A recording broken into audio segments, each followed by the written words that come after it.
right, welcome to the AIS podcast. That is above industry standard. Today we have a solo pod, and I know we've been spotty. It's holiday time. We're busy, still running a business. This is a side gig. This is not the main gig. But today I want to talk about winter, specifically the winter slowdown in residential construction, what you can do about that slowdown to mitigate earlier in the year when it comes to cash planning, when it comes to lead planning, and really talk about why the slowdown happens and how to kind of hedge a little bit to make sure that you stay solvent during winter. So here's some data about the slowdown in winter. So according to the U.S. Bureau of Labor Statistics, construction employment drops 8 to 15% every winter. Every single winter, 8 to 15%. And that's just the labor side of it. The National Association of Home Builders, new project inquiries fall 20 to 30% from November to February. Also crazy. Most homeowners don't want major work done during the holidays. No surprise there. And cash flow for construction companies becomes inconsistent, causing contractors to lay off workers, reduce hours, and run discounts out of desperation, which I would say don't do the last part there. Don't run discounts. Don't buy work. Buying jobs is a way to really set up a painful Q1. So first off, why does the slowdown happen? There's the obvious reasons. We got, once Halloween hits, we don't shut down, but like leads just go like through the floor. Nothing really substantial comes in after Halloween. It's always the way it's been. Thanksgiving's slow. The week before Thanksgiving, the week after Thanksgiving is slow. And then the first week of December, like right now, this is December 2nd. We're getting some leads. Like I think we had 10 or 15 leads in the past 2 weeks, which is kind of an anomaly. But usually the second week of December, there's a few leads. The last 2 weeks of December, Christmas, New Year's, nothing. And then there's the gluttony recourse. The first, second, third week of January is also usually pretty slow. Mostly holidays, mostly travel, mostly fatigue. Like a lot of people after the holidays are just fatigued. But there are a lot of opportunities in the holiday season for marketing, and we will talk about that. Another big reason for this slowdown regionally, weather. California over here, I think it's 45 degrees. What is it? 48 degrees, high of 53, partly cloudy. We can work outside in that, and it's actually kind of enjoyable for some of the stuff we do. We don't really have a very deep freeze, so we don't have to worry that much about foundation work or flat work or anything like that. On the concrete side, earthwork is a little tougher, but not that bad. But if you go to like Minnesota, right? There's no home additions going on in December in Minnesota. I'd be very surprised if that was a big driver of revenue in winter. So regionally, weather kills it. Obviously, there's weather delays, rain, snow, all the typical things that would keep your kids home from school do affect construction as well. The other part of this that's completely out of our control is permitting. Now, where I'm at in California, permits are always a headache. It doesn't matter if it's 75 with a light breeze and there's no holidays in the foreseeable future. Cities are just slow, counties are slow, and they just make it a headache. But during the holidays, it's even worse. Government, they have holidays. They're like teachers, right? Your kids will have a half day for a full week, and you'll be like, why are we having half days? And it's like, oh, some person in the 1700s discovered a turkey and we made a holiday out of it. Like that happens all the time in government too. And they just check out. So we don't expect a fast permit process ever. But during the holidays, especially after Thanksgiving, the government's checked out for December. We're not really getting a lot of feedback as we would, let's say, in like June or April, May. So typically there's backlogs, there's reduced staff around holidays, they have people off. A lot of people are taking their vacation in government and in your company in that December timeframe. So it's just reduced staff, it's slow, the backlog builds, and it's kind of just a cog. So materials, another reason for these delays. One, there are just kind of a difference in logistics. Like consumerism on the product side is so elevated, that does take up space at the ports. That does take up trucks to transport. That does potentially slow down the commodity side of construction. And we actually have seen that with like flooring, appliances in some instances, to where like it's just not a priority shipment. The little, pop toys for kids are a priority shipment. It's around Christmas. So there are slowdowns in materials as well. So this is going to be more oriented towards design build. I think and we already talked about the why. And honestly, I don't really subscribe to exterior factors on our revenues or growth. You're an entrepreneur, you're a business owner, your job is to figure it out. So those things be what they may, you do have options. You do have attack plans that you can go down. Now, most of this is going to be specific to the design build and how to hedge around this slowdown in a design build sector. But there's also a lot of low-hanging fruit for sub-trade, single-trade type service companies that we'll touch on a little bit. So the biggest thing is, as a design build company, is you need to know your client life cycle. You need to know how long a client is going to take after they fill out your form on your website. How long is it going to take for that to get to design? And how long is that design going to take? And then from design, how long will permitting take? Question, right? And then from permitting, how long to mobilize, get on site, and start construction so you're billable. Now, this typically, like for a kitchen, for example, it's usually about a 1 week turnaround to get that lead booked, sold to design, and design started. About 5 business days is our internal goal. Now, once design starts, there's a 2 to 6 week parameter, depending on the scope of work. Structural is going to take a little bit longer. If it's a cosmetic kitchen, we could crank out mood boards, floor plans, everything we need to submit for a like-for-like kitchen in about 2 weeks. So let's say we're at 3 weeks at the fastest to having a proposal, design, everything ready to get into the city or county for permitting. Now, permitting, even in California, for a like-for-like kitchen could take upwards of 4 to 6 weeks. So we'll go with 6 weeks there. So we're at just over 2 months to get a kitchen through the sales process. That's a like-for-like cosmetic remodel.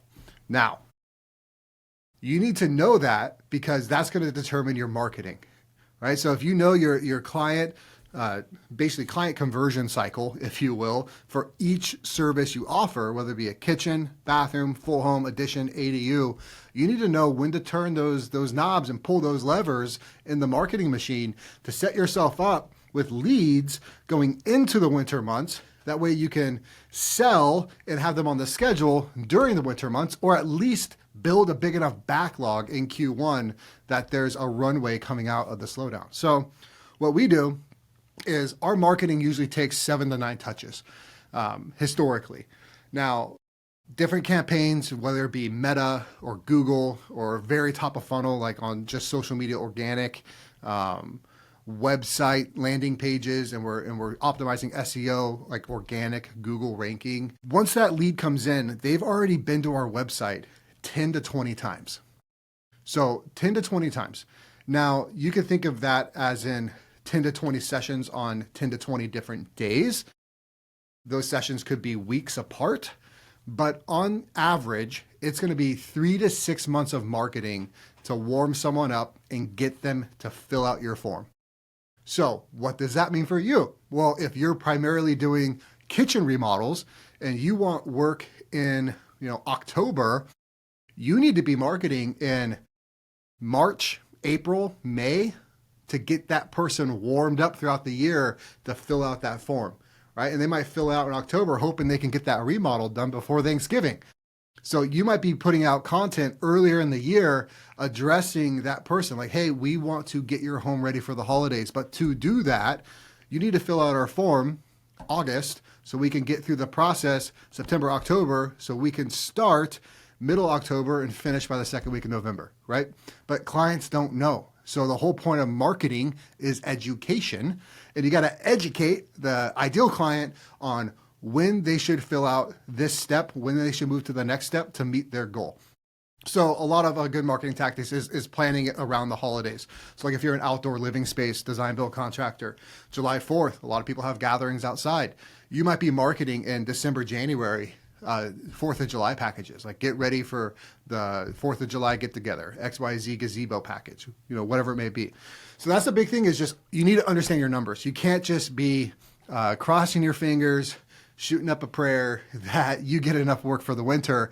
It comes down to a math game. A math game and parameters. You need to know the parameters of time and parameters of touches to that ideal client to understand when that lead's going to come in. So that's the first way you can hedge. And really, it is a numbers game. Like if you put in $100 in the Google machine, you should know how many raw leads you're going to get out of it on average. And then of those raw leads, how many are going to be qualified after talking with your CSR, after talking to you on the phone. Then of those qualified, how many statistically are going to move forward, right? So for us at KHB, we have about 36% of our raw leads are qualified leads. Then of that 36%, I'm going to sell about 40% of them.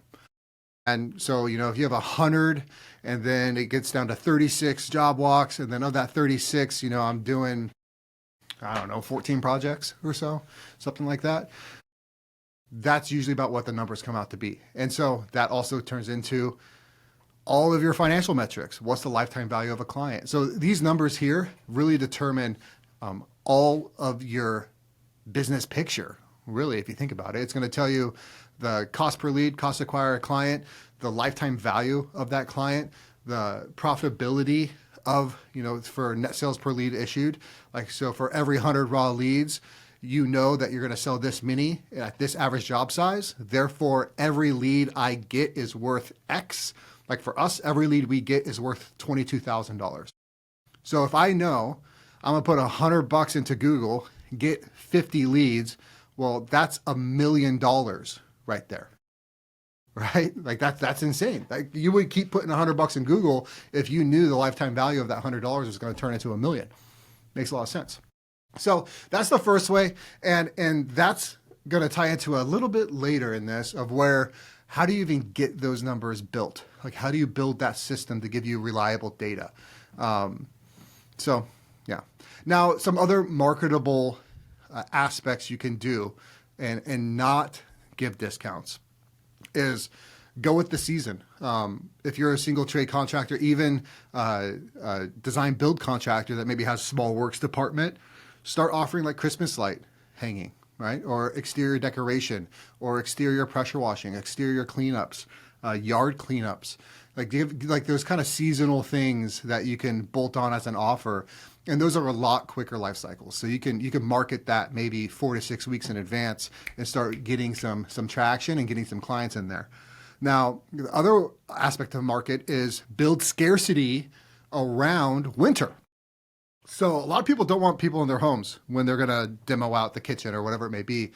But some people view it as a great excuse not to cook Thanksgiving dinner. And that's what I lean into is, hey, if you don't want to cook Thanksgiving dinner, we have some crews available. We have 3 spots available, October, November, December.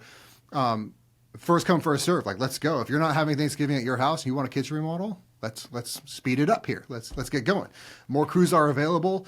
Winter remodels, the exterior work kind of slows down. So interior work is preferred. And so just kind of market the scarcity around winter and try to shoot for obviously jobs that don't take permits, which in California is basically anytime you open drywall, you need a permit, but there may be some other caveats to that when it comes to refinishing cabinets, countertops, backsplash. You don't necessarily need a permit for those things.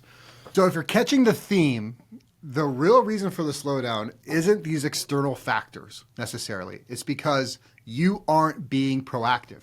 You're reacting to these external factors that are affecting your business. You need to market. You need to sell these jobs in the summer. You need to know your client life cycle. You need to have a design pipeline. You need to have pre-sale production filled out. You need to have packages and financing to make buying easy. You need to have systems.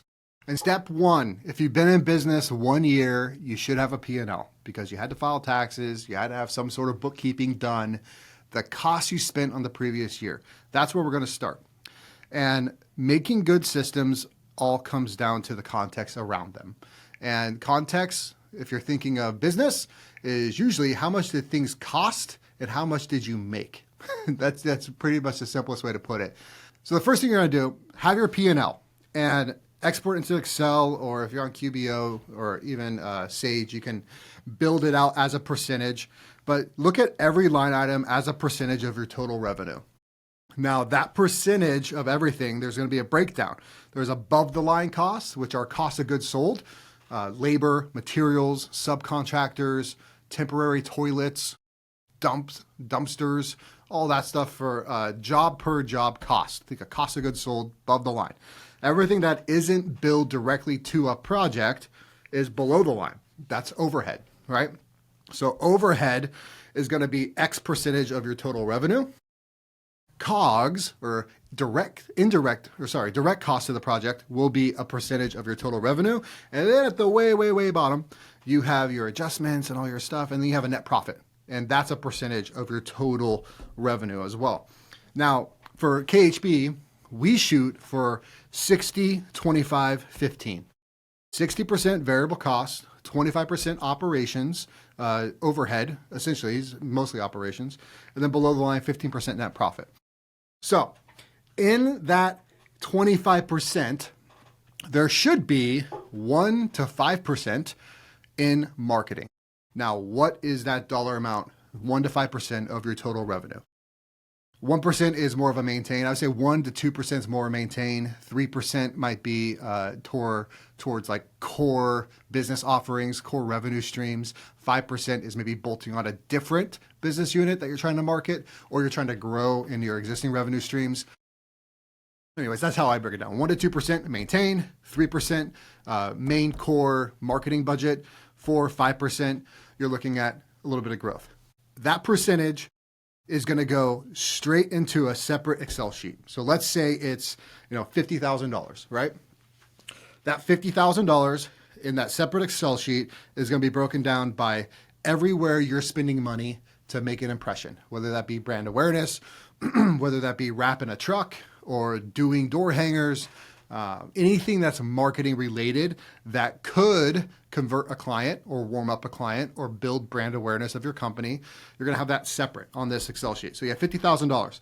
You have your meta ads. That's Facebook, Instagram. You have Google, and I would break this down: Google pay per click ads, Google local service ads, LSA, like the phone call ads, and then SEO on Google as well. Then you might have Bing. You might have Houzz, you might have, what else? Angie. I don't use Angie. I don't recommend using Angie or Home Advisor. You're going to race to the bottom every time. Maybe Nextdoor app. But anyways, all your marketing expenses right there. So you're going to plot out how much money you're going to put in each one of those marketing funnels, right? Now, each one of those marketing funnels is going to have a different life cycle. So Google, someone might be a little bit warmer, might be ready to buy. They Google searched, I need a kitchen remodel by Thanksgiving. Who should I go with? Bang.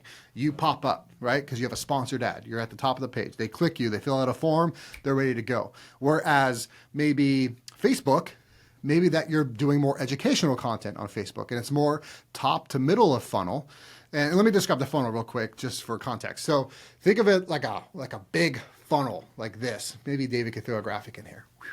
If you're on YouTube, you'll see it. I'm just doing stupid stuff with my hands. But top of funnel, this is a brand awareness. This is where clients might have heard you, might not have heard of you. They have some interest in this, maybe because they have a Pinterest board or they want to remodel or whatever else. But this is where you get people's attention. That's the loud YouTube video, $1 million home edition time lapse, and it gets people going down the funnel. The second part, this middle of the funnel, is education. This is where you're building trust with the client. You're putting out content on multiple platforms that maybe all tie back into a landing page that's specifically made for that demographic, that psychographic of customer. This could be YouTube long format videos. This podcast actually is a form of educational content for our clients. But anyways, there's 3 to 6 touches in there of where clients are going to do their research. They're going to hear your voice. They're going to hear how you operate your business. They're going to hear about maybe testimonials from previous clients, things that build trust. Then bottom of funnel is buy now. They're ready. They're warm. They're about to fill out that form. It's the final push. It might be an offer, but there's some sort of call to action for that final push to get them to fill out that form. That's the funnel we're talking about. So back to the Excel sheet. You got your 50,000. You have all of your marketing avenues listed out. You're going to go and list out budgets for each one of those really avenues to acquire clients, whether it be Google, Facebook, Nextdoor, House, whatever. You have $50,000. Now, you don't have any data, right? It's only been 1 year. You weren't tracking any of this. You didn't have Google Analytics telling you how many conversions you had per week, any of that. So you're going to have to do this somewhat manually. You're going to put that in there. You're going to have a weighted budget allotments. I would weigh it more towards Meta having the most, right? The educational content, because you might pick someone up and get them right in the middle. They might be almost ready. They just need more information. I would focus on middle of the funnel first, being Meta, Facebook. I would focus on call to action on Google, people who are ready to buy right now. And then I would do more top of funnel brand awareness stuff, truck wraps, maybe Nextdoor postings of like, hey, we're in your neighborhood, we're alive, we're an actual company. Because remember, no one can buy from you if they've never heard of you. So they need to hear of you. So brand awareness is important. But I would weigh at that. Brand awareness, let's say it's 20% of the budget. The middle part of the budget is maybe 50%. And then the last, 10% is top of funnel stuff, call to action stuff. So, and that's mostly redirecting people. So people that have been to your website, that, you can find that out. If you don't know how, you can talk to a PPC specialist or a marketing specialist. They can set up a pixel on your website and you can start retargeting that person. And that's the bottom of the funnel stuff.